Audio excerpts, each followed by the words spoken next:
بسم الله الرحمن الرحيم. السلام عليكم. اليوم راح نشوفوا كيفاش نعملوا العجينه المورقه، وهي اللي يقولوا لها العجينه المورقه او بات فيتي.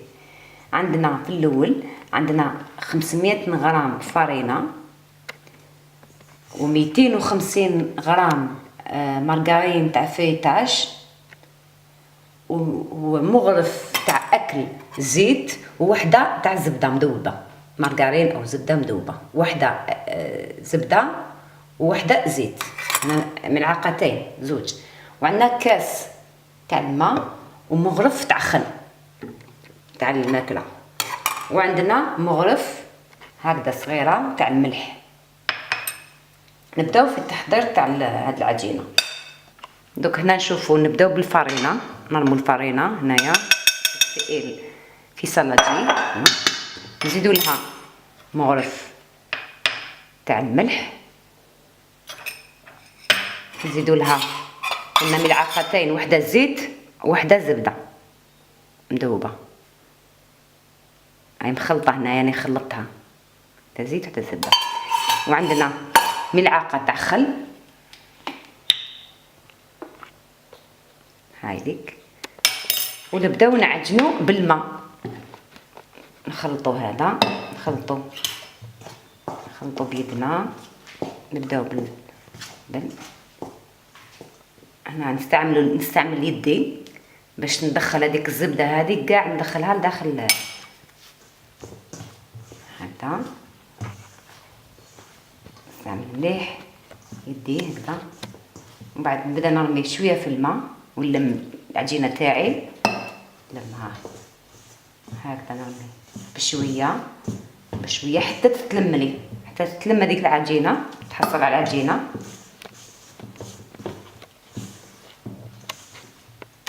ممكن نجينا كاس ما يكفيش، يعني نقدروا نزيدوا شويه على الكاس، ممكن يكفينا كاس على حساب تلم لنا العجينه. تسمى كي تتلم لنا خلاص نحبسوا.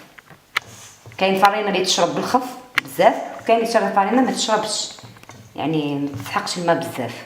حنا نشوفوا كي نديروا كاس ومن بعد نشوفوا الا تلمت لنا بالكاس معليش، الا ما تلمت لنا نزيدوا شويه ماء.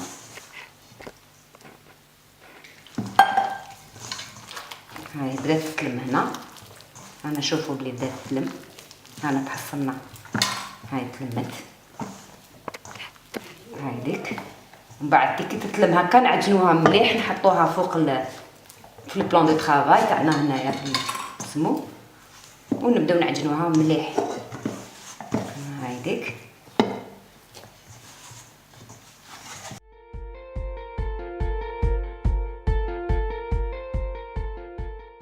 بعد ما شفنا الخطوه الاولى كيفاش نديرو، دوك نشوفوا الخطوه الثانيه هنايا.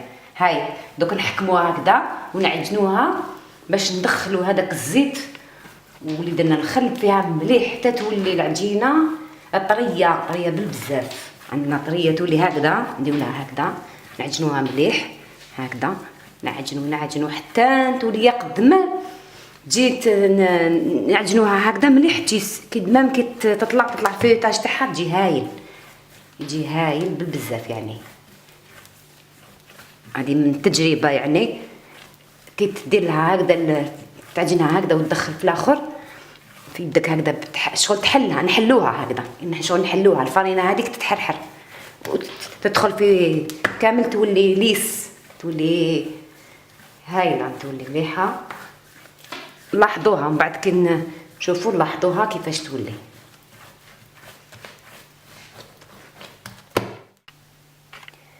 كيما راكم تشوفوا بعد ما دلكناها وعجناها مليح او دلكناها مليح، شوفوا هاي تحصلناها، هاي ولات ليس، ها ولات كش ولات.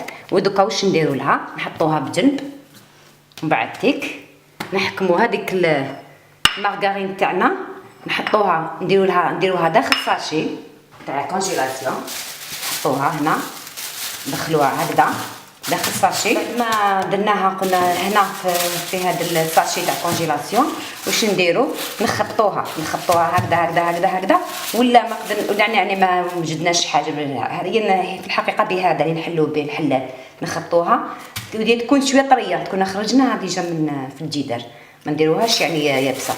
ومن بعد ولا ما هكذا ولا ما درناش به هذا نديروا بيدنا هكذا، يا من احسن نستعملوا هذا.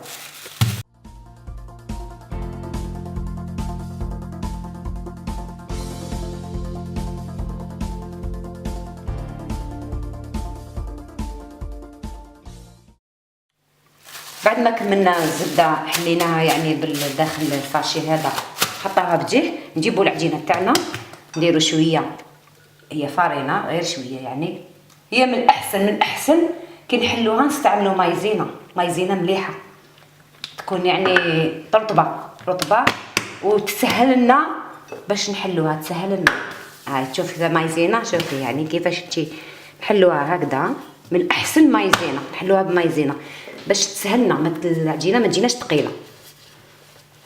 نحلوها هكذا. هاي كيفاش نديروها،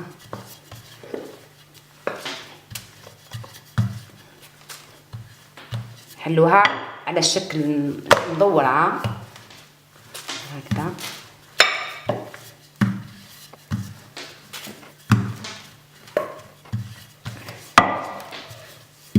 هاي درنا لها مايزينا، شوفوا كيفاش تحلت بالخف يعني ما لصقتش.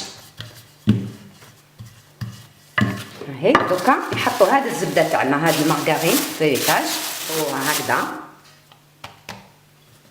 هكذا نطوها نغلقوها هكذا كيما شغل البريه.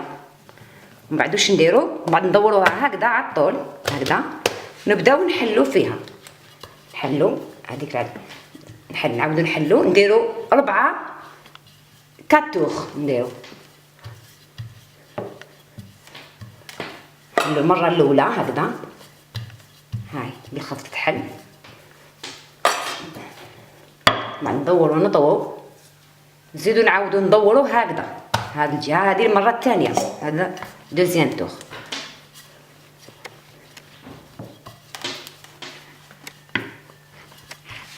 هاد الخطوات راهم ضروريين في لاباط فيتي، يعني لازم نديروهم ولازم نتبعوا مليح خطوه بخطوه،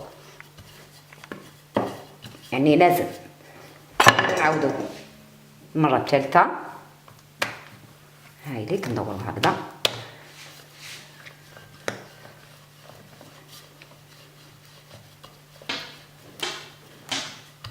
يعني نتحصلوا نشوفوا هذيك الزبده تاعنا خلاص يعني راحت كامل، تحلت كاع في العجينه.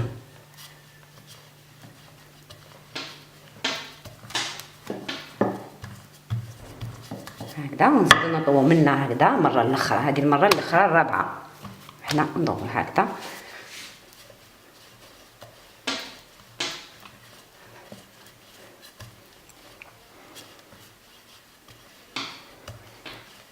هي الزبده تاعها كي نخرجوها من الفريجيدار ما تكون بارده بزاف، ما تكون دايبه، خاطر شو كان تكون دايبه راهي تفسد لنا العجينه، لازم تكون شاده روحها مليح، يعني نقدروا تكون تماسكه باش نقدروا نحلوها كيما راني نحلها هكذا. هاي دوكا نطووها هكذا، نحطوها في الورق شفاف، هذا موراه بابي فيه، نغلفوها مليح. بعد ما درناها هاي ليك نديروها هكذا بابي فيل، نلوها هكذا مليح، نزيدو ندورو عليها هكذا هاي ليك. هنا نعرفوها مليح ونحطوها داخل الفريجيدار، وممكن حنستعملوها نجبدوها واحد الساعه من قبل الفريجيدار، خلوها معليش تقعد لنا هذه كي تعود هكذا كي تعود مخدومه نقدر نستعملوها حتى مده يعني حتى شهر نديروها، من بعد نستعملوها نقدروا نستعملوها راهي هكا، بصح لازم تكون هكذا مغلفه في البابي فيل باش تكون محتفظه. نحطوها بك في الفريجيدار ونخلوها كي نجيو حنستعملوها نجبدوها ساعه من قبل، ونخدموا بها اي حاجه نحبوها، اي طاخت ولا نقولوا لي ميلفاي ولا لي شوسون ولا اللي حبينا، يعني من جميع كاين وصفه فيها بات فيتي نقدروا نستعملوها. هذه في الاخير نتمنى ان تكون عجبتكم هذه العجينه، ولا عندكم كسؤال حطوه في اسفل الفيديو.